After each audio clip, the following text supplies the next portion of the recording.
आपण आनंद घेऊन लोकांना त्रास देणं ह्याला उत्साह नाही म्हणत आहे. आज ऑस्ट्रेलियात गणेश उत्सव होतो, इथूनच मूर्त्या जातात ना. आयर्लंडला होतो, युरोपला होतो, US ला होतो. मग काश्मीरमध्ये का नाही? काश्मीर तर is integral part of India.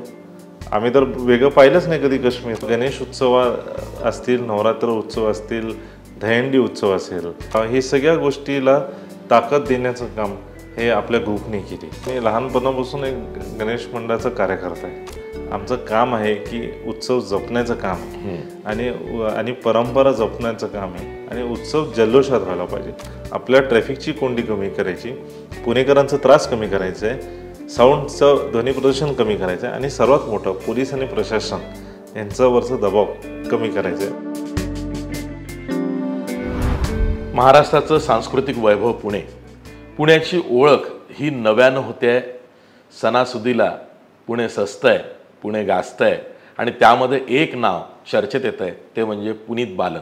आपल्यासोबत पुनीत बालन ग्रुपचे अध्यक्ष श्रीमंत भाऊसाहेब रंगारी गणपती ट्रस्टचे उत्सव प्रमुख विश्वस्त पुनीत बालन आहेत. सर, तुमचं स्वागत आहे लोकमतमध्ये. पुनीत बालन खूप खर्च करतात. माझं लक्ष त्यामुळं पुनीत बालन यांच्याकडं गेलेलं आहे. इतका खर्च का करावा असं वाटतं? नाही, मी खर्च नाही करत. मंडळांना ताकद देतो आम्ही आणि उत्सवाला ताकद देतो. जे आज पुण्याचा गणेश उत्सव असेल, जे उत्सव पुण्यातून सुरू झाले 1892ला श्रीमंत भाऊसाहेब रंगारी आणि लोकमान्यांनी सुरू केलेली गणेश उत्सव, ती आज कुठेतरी काही म्हणेल की मी ह्या समाजातले एलिमेंट्स आहेत ज्यांना हे उत्सव बंद पाडायचं आहे. हिंदू धर्म, हिंदू संस्कृतीचं उत्सव ह्याला ताकद देण्याचं काम आणि जपण्याचं काम हे पुनीत बालन करतोय. पुनीत बालन, मी खरं सांगायचं तर पुण्यामध्ये या आधीसुद्धा पुणे हे सांस्कृतिक माहेरघर आपल्या राज्याचं. पुण्यामध्ये खास करून कोविडचा काळ जो आला, सर्व अर्थचक्र राज्याचंच नाही तर देशाचंही थांबलं होतं. पुण्यामध्ये त्याचे वेगवेगळे परिणाम जाणवायला लागले होते. अशा काळात तुम्ही पुण्यातले मैदानी खेळ असतील किंवा गणपती उत्सव असतील, इतरही काही अशी जी पुण्याची ओळख आहे ती जपण्याचा प्रयत्न केला. कोविडनं काय शिकवलं आहे तुम्हाला? हे कोविडच्या काळात दोन गोष्टी. कोविडच्या काळात आम्ही गणेश उत्सव पण वेगळा पाहिला, नवरात्र उत्सव वेगळा पाहिला. अनेक म्हणजे आपण खेळ बोललो, मर्दानी खेळ असतील किंवा खेळ पण म्हणा, स्पोर्ट्सची खेळ असतील, हे सगळ्या गोष्टी कोविडच्या ह्या 2 वर्षात सगळं वेगळं होतं चित्र. जे गणपती उत्सव, जे पारंपरिक वाद्यांनी विसर्जन मिरवणूक तासनतास चालायची, त्या कोविडच्या काळात मांडवातून एक हौदात गणपतीचं विसर्जन झालं, ते पण सगळे कोविडचे नॉर्म्स जपून. तर कोविडच्या हे 2 वर्ष तर खूप टफ होते सगळ्यांसाठी, कारण कोणाला माहितीच नव्हतं. आता 750 वर्ष जुनी आपली वारी, ती पण कोविडच्या काळात एका ST बसमधनं गेली. होय. ती वारीची परंपरा पण खंडित झाली, गणेश उत्सव खंडित झाली, नवरात्र उत्सव झाले. पण मला वाटतं की 2022 हे खूप क्रुशल होता, कारण आर्थिक चक्र खूप फिरले. जसं तुम्ही म्हणले की आर्थिक चक्रांचं खूप वरती खाली झाली या कोविडच्या काळामुळे. तर ह्या आर्थिक चक्र जेव्हा वरती खाली झाले, तर हे उत्सव तेवढ्याच जल्लोषात आणि उत्साहात परत साजरा होईल का, हे जेव्हा प्रश्नचिन्ह निर्माण झाला, तेव्हा गणेश उत्सव असतील, नवरात्र उत्सव असतील, दहीहंडी उत्सव असेल, ह्याला किंवा वेगळे दिवाळी पहाट पण त्याच्यात तुम्ही घ्या, हे सगळ्या गोष्टीला ताकद देण्याचं काम हे आपल्या ग्रुपने केली. आणि कारण मला वाटतं की त्या काळात आपण ताकद नाही दिली असती तर मी जसं म्हणलं की खूप असे एलिमेंट्स आहेत या समाजात ज्यांना हे उत्सव बंद पाडायचे, ते यशस्वी झाले असते. तुम्हाला आर्थिक पाठबळ सार्वजनिक उत्सव मंडळांना देणे हा विचार खूप महत्त्वाचा आहे. म्हणजे सरकारी ताकद मिळतेच, पण आर्थिक पाठबळ जी खाजगी क्षेत्रातून आली पाहिजे. त्यांनी छोटे मोठे गणेशोत्सव मंडळ असतील, इतरही उपक्रम असतील, त्यांना खूप हातभार लागतो. हे अनुभवलं आहे, मी पण अनुभवलं आहे. तुम्ही तर ते प्रत्यक्ष साकारलेलं आहे. श्रीमंत भाऊसाहेब रंगारी गणपती ट्रस्टवरती जाण्याचा किंवा त्यांनी तुमच्यापर्यंत ॲप्रोच होण्याचा कसा काय योग जुळून आला? योग म्हणजे बघा, मी लहानपणापासून एक गणेश मंडळाचा कार्यकर्ता आहे. जास्ती लोकांना माहिती नाही आहे, पण FC रोडला एक गणपती मंडळ असायचं पोलीस ग्राउंडच्या समोर, उदय तरुण मंडळ. मी लहानपणापासून त्या मंडळात कार्यकर्ता म्हणून राहिलो, मग उत्सव प्रमुख म्हणून काही वर्ष राहिलो, मग अध्यक्ष म्हणून काही वर्ष राहिलो. पण काही कारणामुळे 2017-18ची उत्सवाच्या झाल्यानंतर ती मंडळचं काय इंटरनल आपण म्हणू पॉलिटिक्समुळे ती मंडळ बंद पडली आणि मी पण त्याच्यातून बाहेर पडलो. जेव्हा लोकांना समजलं की मी बाहेर पडलो, तर माझ्याकडे अनेक मंडळांकडनं ऑफर आली होती की तुम्ही आमच्या मंडळाला या, आमच्या मंडळात विश्वस्त किंवा उत्सव प्रमुख म्हणून या. पण मग तेव्हा माझ्या पुढे 3-4 मंडळांचं असं नाव होते आणि त्याच्यातलं कुठला निवडायचं हे खूप मोठा प्रश्नचिन्ह होता. पण त्याच्यातूनही ज्याला एक ऐतिहासिक वारसा आहे आणि जे मंडळ कधीच ह्या ज्याला म्हणेल की काय पॉलिटिक्समुळे ही मंडळ बाजूला राहिली होती, मग त्या ऐतिहासिक वारसाच्या मंडळात मी स्वतः डिसाईड केलं की ह्या मंडळात जाऊन याचं उत्सव प्रमुख आणि विश्वस्त म्हणून मी आणि त्याच्यापेक्षाही ते उत्सव प्रमुख विश्वस्त हे फक्त प्रोटोकॉलच्या हिशोबाने, पण शेवटी मी एक गणेश भक्त आणि कार्यकर्ता म्हणून काम करेन. म्हणजे थोडक्यात मी असं बघतो की गणेश मंडळाचा कार्यकर्ता ते गणेश सेवक असं ट्रान्सफॉर्मेशन भाऊसाहेब रंगारी गणपती ट्रस्टमुळे तुमचं अधिक जास्त झालं.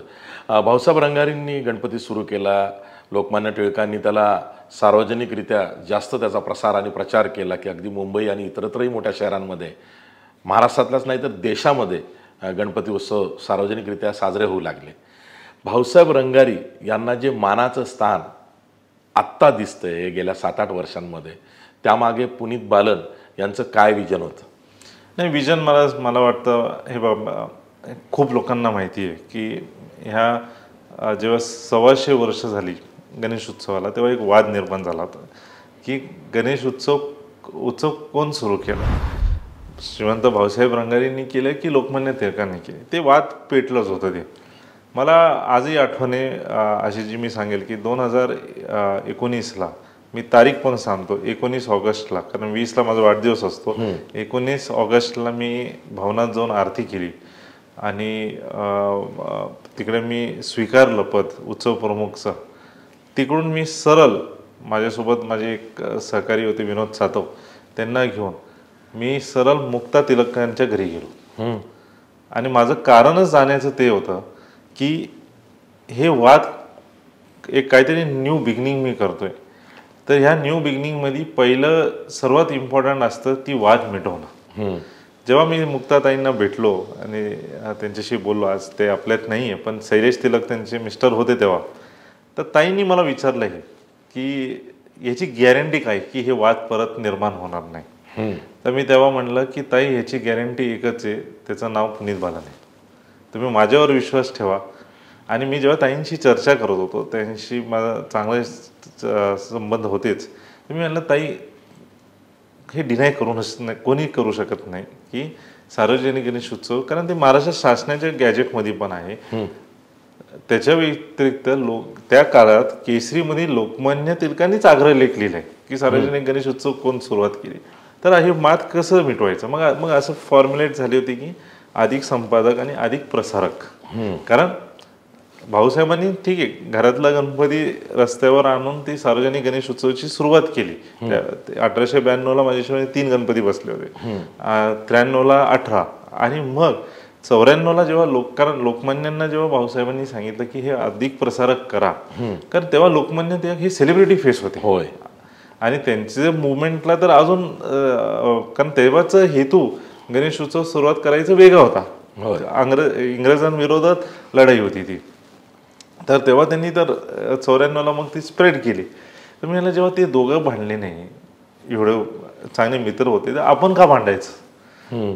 मग असं सगळं झालं. आणि मला अजूनही ते प्रसंग आठवण आहे की 3 तारखेला आम्ही एक चित्रग्रंथ म्हणून पुस्तक, भाऊसाहेब रंगारींचं पूर्ण ही हिस्ट्री प्लस जे भवन आम्ही रिन्युएट केलं, त्याच्यात आमच्याकडे ग्लासचे असे फिल्म्स भेटले होते जुने काळी, म्हणजे तेव्हा अखंड हिंदुस्थान होता. तर पाकिस्तानमध्ये गणेश उत्सव साजरा त्याचे फोटोज होते, ते आम्ही असं प्रिंट केला होता. त्याला MS बिट्टा कार्यक्रमाचे अध्यक्ष होते आणि तेव्हा ताई महापौर होते. तर मी ताईंना म्हणलं की हे खरोखर वाद मिटवायचा असेल तर तुम्ही त्या प्लॅटफॉर्मवर यायला पाहिजे.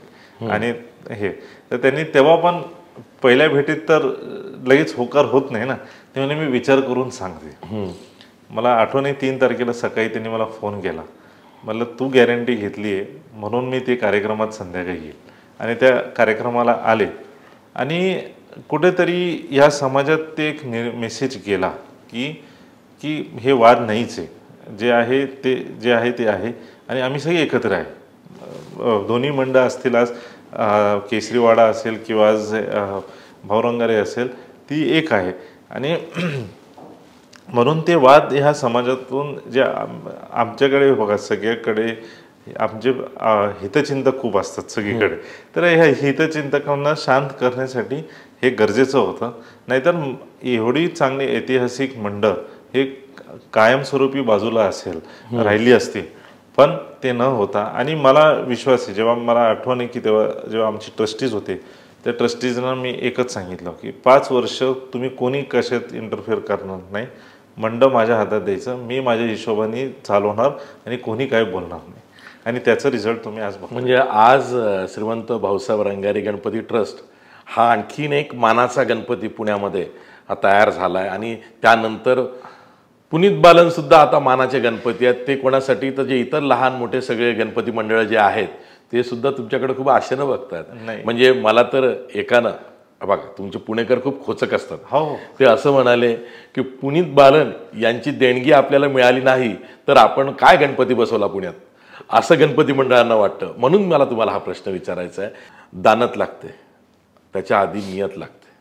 दानत आणि नियत असल्यावरती ते जे असतं ना ते आतून येतं. तर ही जी अंतरप्रेरणा आहे ही कशी आली की नाही आपण ही मदत केली पाहिजे, सरळ हस्ते मदत केली पाहिजे?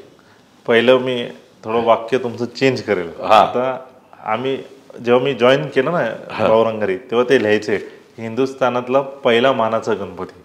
तर मी स्टेटमेंट चेंज केली. मी त्याला केली हिंदुस्थानातला पहिला सार्वजनिक गणपती. तर मानाचा नाही, सगळे गणपती आमच्यासाठी सारखे आहेत. हे मानाचा किंवा हे फक्त ती व्यवस्थाची भाग आहे. आज पुणे शहरात 4,500 गणेश मंडळ ऑफिशियली रजिस्टर्ड आहेत. तर असं आहे का की हे बाकीचे मंडळ मानाचे नाही आहेत? तर नाही, सगळे जेवढे 4,500 मंडळ रजिस्टर्ड ऑफिशियली हे सगळेच मानाचे आहेत. कारण शेवटी ते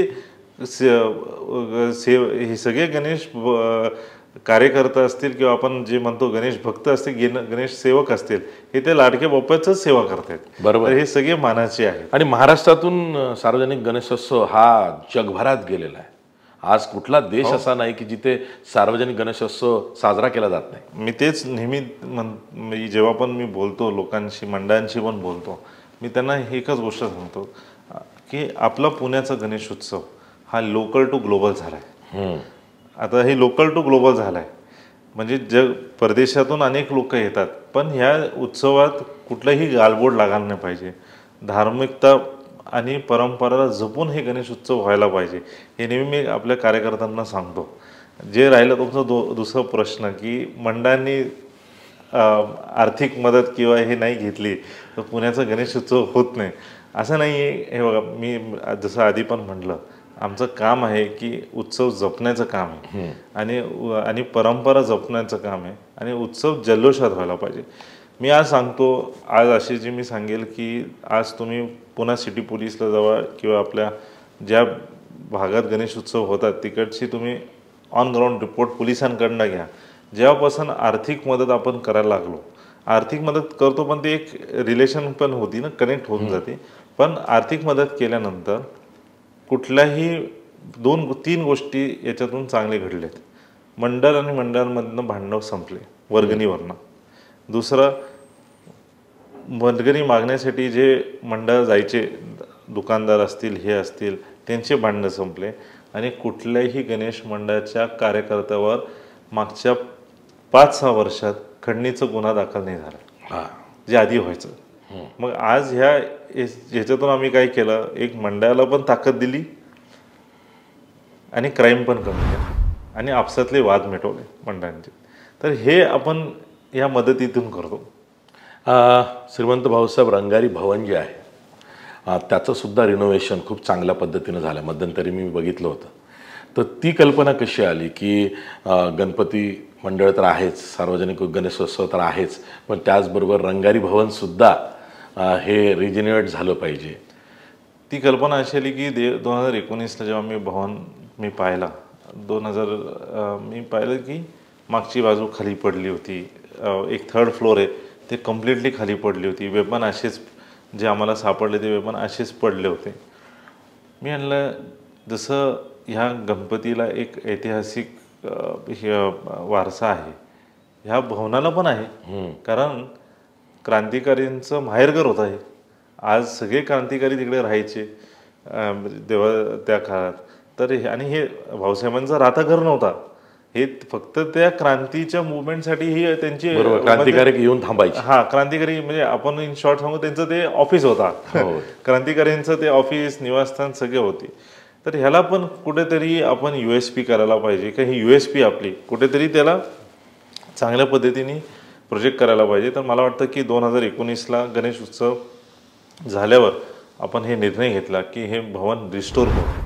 आणि तुम्हाला मी सांगतो, आज जेव्हा आम्ही रिस्टोरेशन करत होतो, मागची जी भिंत आहे रथ जिथे आज ठेवलं आहे आम्ही, ती भिंत जेव्हा पाडलं होतं आणि त्याला रिस्टोर करत, म्हणजे 2000 तुम्ही विचार करा 21-22 की 20 जेव्हा ते काम सुरू होता, तेव्हा पण आम्हाला त्या भिंतीतून हत्यारं सापडली.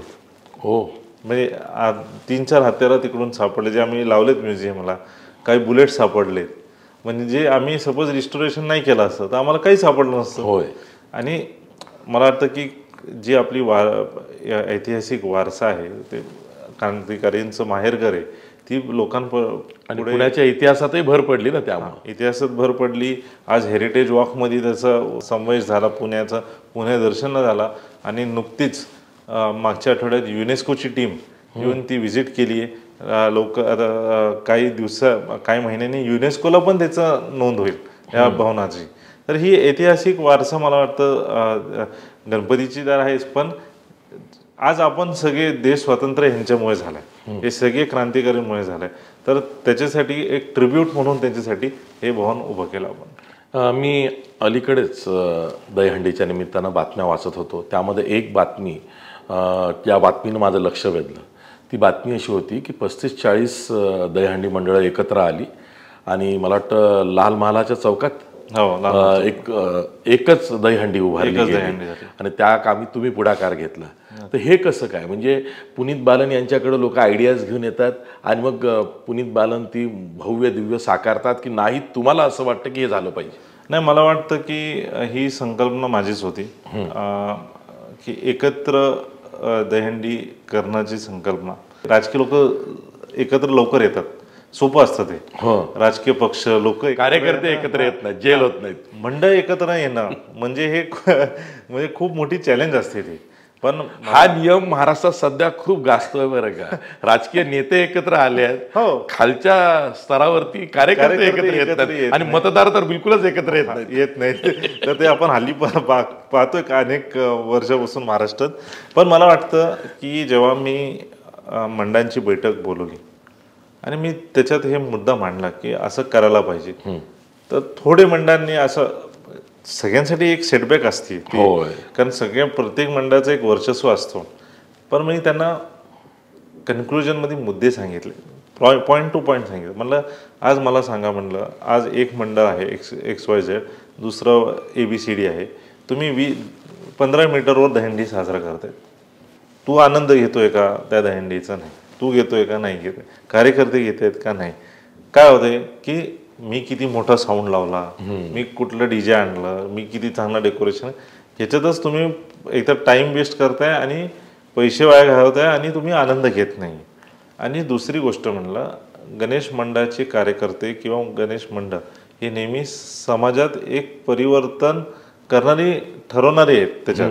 तर म्हणलं हे ठरवायचं आपल्याला परिवर्तन, आपल्या ट्रॅफिकची कोंडी कमी करायची, पुणेकरांचा त्रास कमी करायचा आहे, साऊंडचं ध्वनी प्रदूषण कमी करायचं आहे, आणि सर्वात मोठं पोलीस आणि प्रशासन यांच्यावरचा दबाव कमी करायचं आहे. मला आज 35 ठिकाणी दहीहंडी झाले, 20-20 मीटर, 25-25 मीटरवर, तर 35x3 एवढी पोलिसांची मॅन पॉवर लागेल. त्याच्यापेक्षा आपण सगळे एकत्रित येऊन एक ऐतिहासिक चौक जे आहे आपली लाल महल आहे तिकडे आपण दहीहंडी साजरा करू. तर हे जेव्हा असे कन्क्लुसिव्ह मुद्दे त्यांना सांगितलं, मग आम्ही कन्क्लुजनला आलो आणि सगळ्यांनी एकमताने सांगितलं की दादा आम्ही ह्या वर्षीपासून हे दहीहंडी बंद करू, आम्ही एकत्र येऊन तुमच्यासोबत साजरा करू. मला माहिती नाही ही बातमी आली का, कोणी तसं हेडिंग केलं का, पण मला एक सुचलं आहे, anti DJ man Puneet Balan. तर हे डीजेवरती आक्षेप का? नाही, मला वाटतं मी अँटी डीजे मॅन नाही आहे.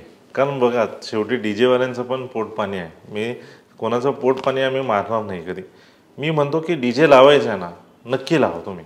गणेश उत्सवात 100% लावा, पण ते एक डेसिबलवर, जसं आपल्याकडे गाडी जेव्हा चालवतो ते एक स्पीडोमीटर असते की 100च्या वरती तुम्ही जायला नाही पाहिजे. तर मला वाटतं की 70-80 डेसिबलच्या वरती जायला नाही पाहिजे. दुसरी गोष्ट, डीजे लावायचे लावा, पण त्याच्यात पारंपरिक गाणे लावा. हे मुन्नी बदनाम होई, छम्मक छल्लो हे गणपतीला शोभत नाही, गणपतीच्या विसर्जनाला हे शोभत नाही. म्हणून मी अँटी डीजे नाही. आम्ही प्रयत्न करतोय की जी आपली पारंपरिक वादन असते, ढोलताशा असते, सुंदर आहे ढोलताशा. आज तासनतास जे युवक आज पुण्यात दुसऱ्या मार्गाला लागायला लागले, ती आम्ही व्यसनमुक्ती म्हणतोय, त्याच्यापेक्षा हे चांगले युवक ढोलताशाच्या नादीला लागले तर ह्या युवकांचं पण कल्याण होईल. तर आम्ही डीजे मुक्त करायचा प्रयत्न करतोय. मी सांगतो की जेवढ्या आम्ही मंडळांना जाहिरात देतोय, मागच्या 2 वर्षात 3 वर्षात जे पण आम्ही जाहिरात देतोय, वी आर सक्सेसफुल की कमीत कमी 30 ते 40 मंडळांना डीजे मुक्त करायचा प्रयत्न आम्ही केला आणि पारंपरिक वादन आणायचा प्रयत्न केला. आणि जे लोक डीजे वाजवतात पण आहे त्यांना आम्ही स्पष्ट हे सांगतोय की तुम्ही डीजे वाजवा, पण आमचं मत एवढंच आहे की तुम्ही पारंपरिक गाणे लावा, देवाचे गाणे लावा. देवाच्या गाण्यावर नाचू पण शकतो आपण. होय होय. आणि अश्लीलता कमी करा आणि ते स्पीडोमीटर लावा साऊंडवर. आपल्याला उत्साह जी साजरा करायची ना, लोकांना पण आनंद व्हायला पाहिजे. बरोबर. आपल्याला तर आनंद व्हायला पाहिजे, पण लोकांना पण. आपण आनंद घेऊन लोकांना त्रास देणार, ह्याला उत्साह नाही म्हणत आहे. Yes yes.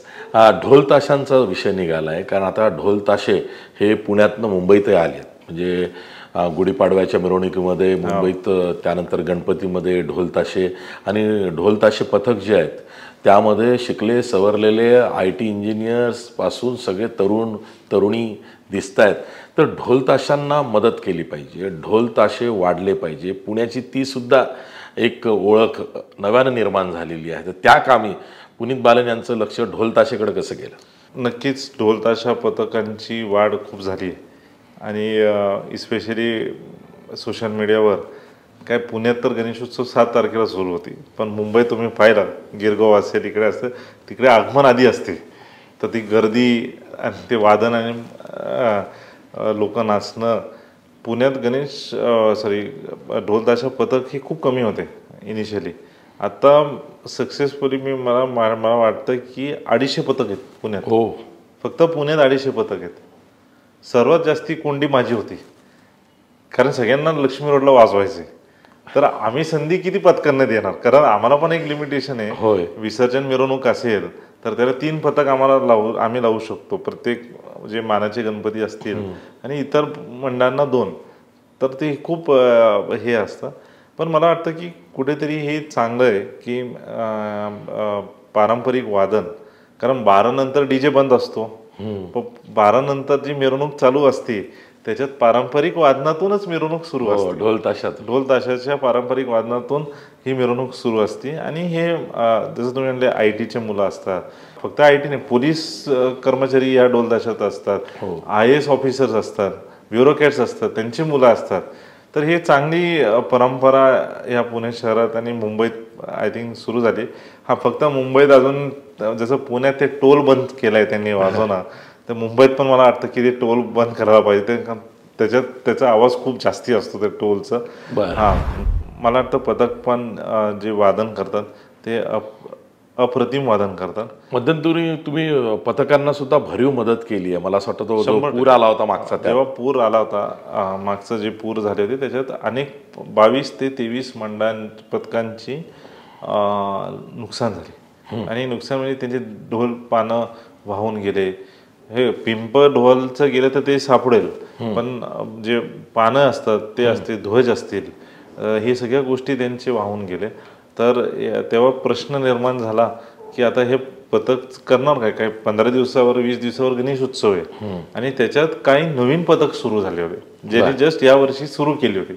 तर यांचं कसं करायचं, मांडव वाहून गेले. मग मी एक दिवस जेव्हा बाहेरगावावरनं आलो आणि मी नेक्स्ट डे इमिजिएटली ओंकारेश्वर मंदिरात बैठक घेतली आणि त्यांना स्पष्ट म्हणलं की आपली जी पारंपरिक वादन आहे ते कुठेही बंद होणार नाही. तर तुम्हाला जे मदत पाहिजे ते आम्ही आमच्या ग्रुपकडनं करू आणि आम्ही करू. त्याची भावना एक एक 100% मी जसं तुम्ही म्हणलं मी गणेश भक्त पण आहे, गणेश सेवक पण आहे आणि त्याच्यावरती श्रीराम पथकात ऑफिशियल वादक आहे मी. हो बरं. तर मी वादन पण करतो कारण मी वादक पण आहे. तर ते वादकला मग ते माहिती ते जाणीव आहे ना की वादन नाही झालं कसं वाटेल, म्हणून आम्ही अनेक पथकांना तेव्हा मदत केली. पुनीतजी, तुम्ही गणपती काश्मीरातही नेला आहे, म्हणजे काश्मीरामध्ये सार्वजनिक गणेशोत्सव सुरू झाला आहे तो तुमच्यामुळे. तो उपक्रम का, काश्मीरशी एवढं नातं का? नाही बघ, काश्मीरसोबत माझं नातं म्हणजे काश्मीर आणि माझं तर जुनं नातं आहे. ते 2018 आहे, 17 मी काम तिकडे करतो. भारतीय लष्करसोबत CSRच्या मार्गातून तर काम चालू आहे, पण टुवर्ड्स नॅशनल सिक्युरिटी अनेक गोष्टी चालू असतात तिकडे. मला वाटतं की पुण्यातला गणपती असेल किंवा महाराष्ट्रातला गणपती असेल, तो आज देशभरात कुठेही जातो, विदेशात जातो. आज ऑस्ट्रेलियात गणेश उत्सव होतो, इथूनच मूर्त्या जातात ना. आयर्लंडला होतो, युरोपला होतो, US ला होतो. मग काश्मीरमध्ये का नाही? काश्मीर तर is integral part of India. आम्ही तर वेगळं पाहिलंच नाही कधी काश्मीर. तर मला वाटतं मिलिटन्सी संपल्यानंतर आय थिंक शेवटचं जेव्हा 1879 का 1880ला तेव्हा शेवटचा गणेश उत्सव झाला आणि मग पीक ऑफ मिलिटन्सी झाली होती तेव्हा. 34 वर्षानंतर मागच्या वर्षी आपण पहिल्यांदा गणेश उत्सव साजरा केला, 1.5 दिवसाचा गणेश उत्सव. आपली पुण्याची ग्रामदेवत श्री कसबा गणपतीची मूर्ती काश्मीरचे लोक, काश्मीरी पंडित लोक पुण्यात आले होते, त्यांना मूर्ती आपण प्रदान केली आणि त्यांनी लाल चौक जे आहे तिकडून श्रीनगरचा लाल चौक जे आहे तिकडून 500 मीटरवर एक मंदिर आहे डाऊनटाऊनमध्ये, गणपतीयार मंदिर, खूप जुनी मंदिर आहे. तिकडे ती 1.5 दिवसाचा गणेश उत्सव साजरा झाला. मला आनंद आहे सांगायला की नेमकं उद्याच ही कार्यक्रम परत होणार आहे आणि उद्या आजही काश्मीरवरून लोक रात्रीपर्यंत पुण्यात येतील आणि उद्या आपण आपल्या ह्या ऐतिहासिक जे भवन आहे भावरंगरीला, तिकडे पुण्यातले 7 मानाचे गणपती एकत्र येऊन उद्या 3 मूर्ती आपण प्रदान करणार आहे. एक श्रीनगरला बसेल गणेश उत्सव 1.5 दिवसाचा त्याच लोकेशनला, आणि ह्या वर्षी 2 लोकेशन अजून नवीन आपण वाढवले. एक कुपवाड्यात 5 दिवसाचा गणेश उत्सव होईल आणि एक अनंतनागला 5 दिवसाचा गणेश उत्सव होईल. तर हे सगळे उत्सव तिकडे जोरदार आणि धमाक्यात होईल. फार काश्मीर मधले लोकेशन आहेत, कुपवाडा आणि अनंतनाग हे म्हणजे हॉट बेल्ट आहेत सगळे. आणि आता तिकडे सध्या हॉट चालूच आहे आणि इलेक्शन पिरियड आहे तर अजूनच हॉट असेल. तर तेव्हा ही गणेश उत्सव तिकडे साजरा होईल आणि नक्कीच पुढच्या वर्षी अजून आम्ही वाढू आणि आपली जी संस्कृती जेव्हा आपण जगभरात घेऊन जाऊ शकतो तर आपल्याच काश्मीरमध्ये का नाही, ह्या संकल्पनेतूनच आपण काश्मीरमध्ये गणेश उत्सवाची सुरुवात केली. पुनीत बालन आणि काश्मीर त्यात लष्कर, हा योग कसा जुळून आला? मला वाटतं की 2017ला मी एक ग्रस्त होते, त्यांची एक फाउंडेशन होती, त्यांच्या थ्रू मी काम करायचो काश्मीरमध्ये. म्हणजे मी आर्थिक मदत केली कारण त्यांचे जे एक गर्ल्स हॉस्टेल होती, त्यांची ऑर्फन होम होती, ज्यांचे मुलींच्या आईवडिलांना आतंकवाद्यांनी ठार मारले, त्या मुलींना ते सांभाळायचे. तर आपण आर्थिक मदत केली. ती कुठेतरी आर्मीला ह्याच्या संदर्भात माहिती भेटली तर मग त्यांनी मला अप्रोच केला की असं आमच्याकडे 15 स्कूल्स आहेत जे सद्भावनामध्ये आम्ही सुरू केलेत आणि सगळे हाय मिलिटन्सी एरियामध्ये, कुपवाडा असेल, बारामुला असेल, शोपियान असेल, अनंतनाग, पुलवामा, उरी, थंदार, सगळे हाय मिलिटन्सी एरियामध्ये. तर आम्हाला आर्मीची प्रायमरी रोल काय की संरक्षण करणं, स्कूल चालवणं नव्हतं. तर ते म्हणजे कुठेतरी आम्हाला एक कॉर्पोरेट हाऊस किंवा तुमच्याशी जोडायचं आहे ज्याच्याने आपण जॉईंटली हे रन करू, तुम्ही फंड करा. आणि ही जी स्कूल आहे त्याच्यात वैशिष्ट्य ही 2च गोष्टी की ह्या स्कूलमध्ये एकही आर्मीचा मुलगा किंवा मुलगी अभ्यास करत नाही. हे स्कूल कंपल्सरी ओन्ली फॉर तिकडच्या सिव्हिलियनसाठी आहे. आणि दुसरं आहे की एज्युकेशन फ्री आहे. आणि ह्याचं कारणही आहे, कारण आम्हाला पण आज माहिती आहे की त्या मद्रासासमध्ये काय शिकवतात ते सगळ्यांना माहिती आहे, ते सांगायची गरज नाही. पण ती जी नॅरो अप्रोच ऑफ टीचिंग त्याला ब्रेक करणं आणि याला broad spectrum of mind teaching करायची, त्याच्यासाठी आपण ह्या इनिशिएशनला 2019 पासून आपण जुळलो आहे. अँड प्राऊडली मी सांगेल की 370 हटल्यानंतर फर्स्ट नॉन JNK एंटरप्रेनर आहे मी, जो काश्मीरमध्ये उतरला आहे ह्याच्यात. अनेक संकल्पना त्याच्यानंतर केली आपण. शोपियानला पूर्ण काश्मीर व्हॅलीचं tallest flag, high mast flag Shopian, जे मदरबोर्ड ऑफ टेररिझम म्हणतो, 150 फूटवर आपण उभं केलं आहे. अनेक स्पोर्ट्सचे इव्हेंट्स आपण करतो. आणि जसं मी आधी म्हटलं, नॅशनल सिक्युरिटीसाठी मी लष्करासोबत अनेक गोष्टी करतो जे मी सांगू नाही शकत, ऑफ रेकॉर्ड असतात ते. पण हे सगळे असे ती योग जुळली. आणि स्पेशली स्कूलचं जेव्हा तुम्ही म्हणणार, ह्या 15 स्कूलमध्ये 2 जे स्कूल आहेत ते खूप माझ्या काय म्हणतात, माझ्या हृदयाच्या जवळ आहेत ते स्कूल, कारण क्लोज टू माय हार्ट आहेत. कारण ते 2 स्पेशल चिल्ड्रनचे स्कूल आहेत. एक बारामुलामध्ये आणि एक कुपवाडाला आहे. आणि हे स्पेशल मुलं एवढे छान आहेत की म्हणजे जे आम्हाला ते सांगायचे स्टोरीज की नॉर्मली हे स्पेशल मुलावर यूज्ड एज ह्युमन बॉम्ब्स. कारण ते बिचारे लहान मुलं आहेत. आज तुमच्याकडे अशी जी कोण आला लहान मुलगा, तुम्ही तर त्याला दोन्ही हातनी स्वीकार करून ते जेव्हा जवळ जातो मग अनेक गोष्टी करतात. पण सक्सेसफुली हे स्कूल्स आपण चालवत आहे. त्या स्पेशल स्कूल एक परिवार स्कूल म्हणून आहे. जेव्हा ती बंद पडत होती, जेव्हा मी गेलो, 25 मुलं होते. आज मी सांगेल तिकडे 110 मुलं आहेत त्या स्कूलमध्ये. आणि त्याच्यातले 10 मुलं नॉर्मल स्कूलला परत गेलेत. फ्रॉम स्पेशल स्कूल त्यांना ट्रीटमेंट करून सगळं शिकून नॉर्मल स्कूलला गेले. आणि ह्या सगळ्या स्कूलमध्ये आज माझ्याशिवाय 5,500 ते 6,000 विद्यार्थी आहेत. आणि गर्ल्सची रेशो जी आहे बॉईजपेक्षा ती जास्ती आहे. 60% ऑलमोस्ट गर्ल्स आहेत सगळ्या स्कूल्समध्ये आणि 40% मुलं आहेत. येस. पुनीत बालन यांच्याशी आत्तापर्यंत बोलल्यानंतर मला 2 गोष्टी जाणवल्या. एक म्हणजे पुनीत बालन हे जास्त सोशल आहे. म्हणजे फार रेअरली असं होतं की एक उद्योजक सोशल असणे, समाजामध्ये जास्त सक्रिय होऊ पाहणे, तो किडाच त्याला असणे, हे रेअर आहे. ते एक. आणि दुसरं म्हणजे तुम्ही ह्युमन आहात. त्या दृष्टीनं मी म्हणतोय की मला आठवतं आहे साधारणतः 25 वर्षापर्यंत पूर्वी सुरेश कलमाडी पुण्यामध्ये पुणे फेस्टिवल भरवायचे आणि देशातलं ते एक आकर्षण असायचं. आता तुम्ही मैदानी खेळांमध्ये आहात, तुम्ही वेगवेगळे इव्हेंट्स करता, सार्वजनिक गणेशोत्सव मंडळ, दहीहंडी, नवरात्र. या निमित्तानं कधी असं पुण्याचं एक भव्य दिव्य असं कल्चरल फेस्टिवल असावं, त्या कामी स्वतः पुढाकार घ्यावा असं वाटतंय? नाही, मला वाटतं की पुण्यात जसं तुम्ही म्हणले, नक्कीच सुरेशभाई जेव्हा होते पुण्याचं ते पुणे गणेश फेस्टिवल जे होतं ते खूपच 2 गोष्टी खूप फेमस होते जेव्हा ते होते. एक पुण्याचं गणेश फेस्टिवल आणि एक पुणे मॅरेथॉन. हो, पुणे मॅरेथॉन डिसेंबरला व्हायचे. हे दोन्ही खूप म्हणजे पीपल यूज टू वेट, त्या इव्हेंटसाठी ते वेट करायचे. आणि देशभरातली लोक यायचे. आणि देशभरातले लोक यायच्या, परदेशातून पण लोक यायचे त्या फेस्टिवल बघण्यासाठी. आज कुठेतरी ते डायट डाऊन झालं आहे. पण नक्कीच आमची काही योजना आहेत, प्लॅनिंग्ज आहेत. मला वाटतं की मला ना पुणे गणेश फेस्टिवल नाही करायचं आहे.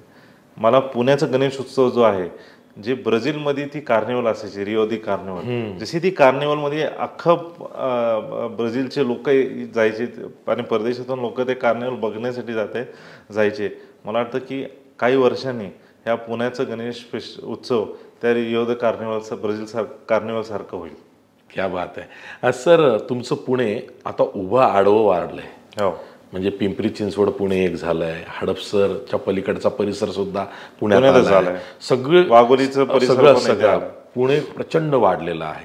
त्या प्रचंड वाढलेल्या पुण्यामध्ये गटतट आहेत, म्हणजे विभागवार. तर या संबंध पुण्याचं जे बकालपण आहे तेही दूर झालं पाहिजे. यासाठी तुमच्या स्वप्नातलं पुणे कसं असावं? मला वाटतं माझं स्वप्नातलं पुणे असं पाहिजे की ज्याच्यात पहिली गोष्ट की आपल्या शहरात किंवा आपल्या राज्यात किंवा देशात टाउन प्लॅनिंग पहिली होती, मग मास्टर प्लॅनिंग होती. मला उलटं व्हायला पाहिजे. पहिली मास्टर प्लॅनिंग एका सिटीची व्हायला पाहिजे, टाउन प्लॅनिंग व्हायला पाहिजे. आणि माझं स्वप्नाचं पुणे म्हणजे ज्याच्यात ट्रॅफिक नाही, ज्याच्यात लोकांना गैरसोय होणार नाही आणि सगळ्या बाबतीत म्हणजे प्रशासन असेल, पोलीस असेल, ह्या बाबतीत कुठलाही नागरिक, पुणेकर नागरिक आहे, त्याला त्रास न व्हायला पाहिजे कुठल्याही प्रोसेसचा. आज तो चौकीत पण गेला, आज तो कुठे गेला, तर त्याचं जे पण कंप्लेंट असेल हे एकतर फास्ट व्हायला पाहिजे.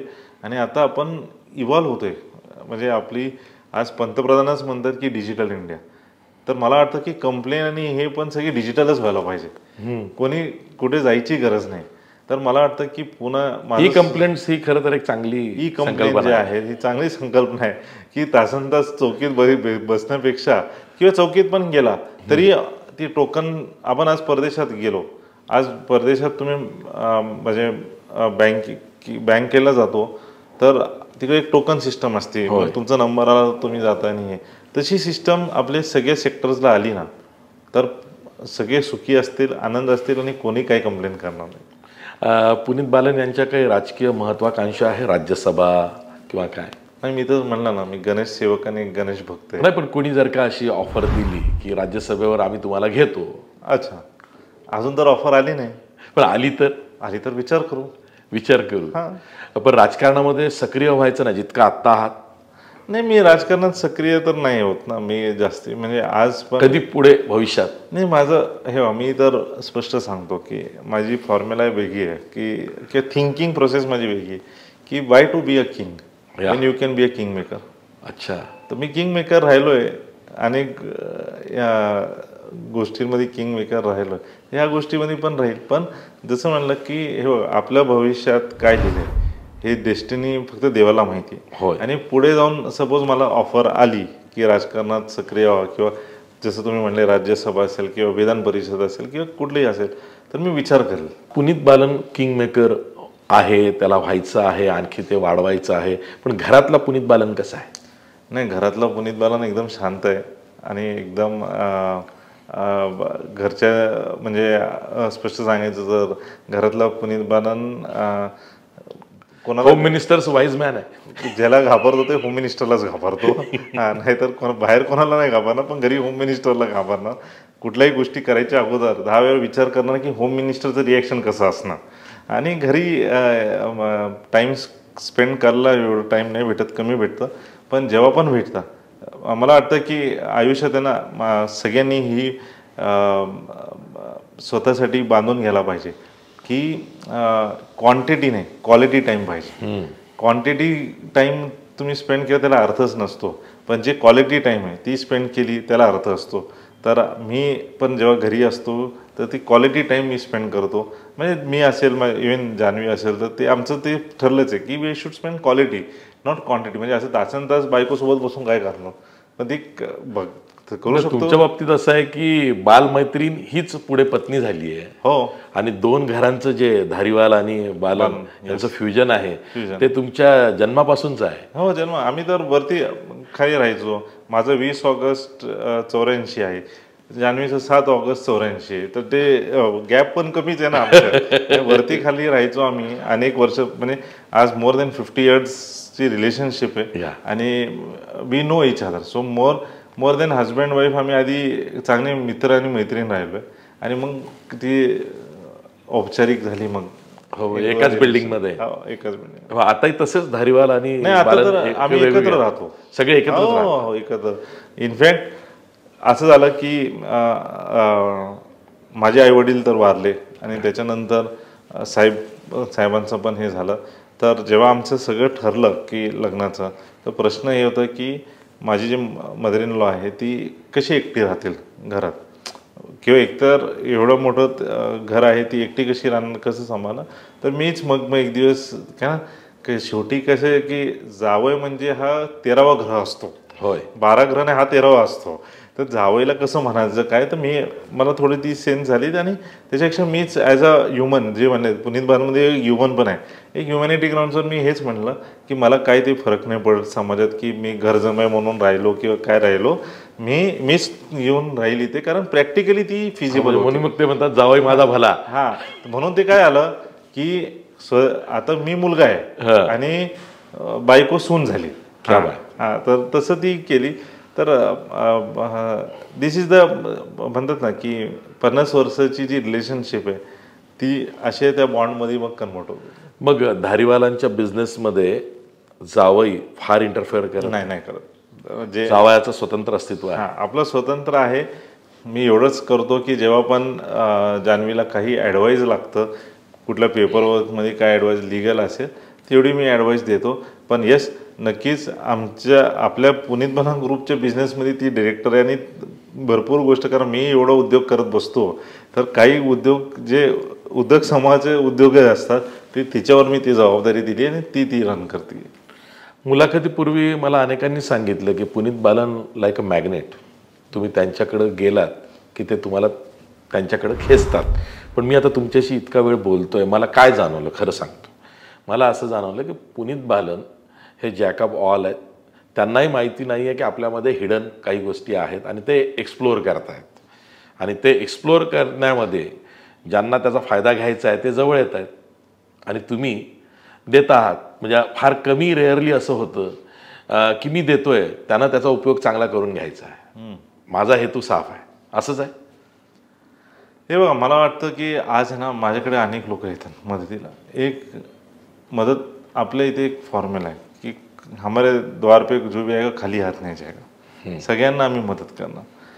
आता त्याची हेतू काय आहे, मदत घेण्याची हेतू तो माझ्यासोबत आयुष्यभर राहील नाही राहील ते नाही बघत आम्ही.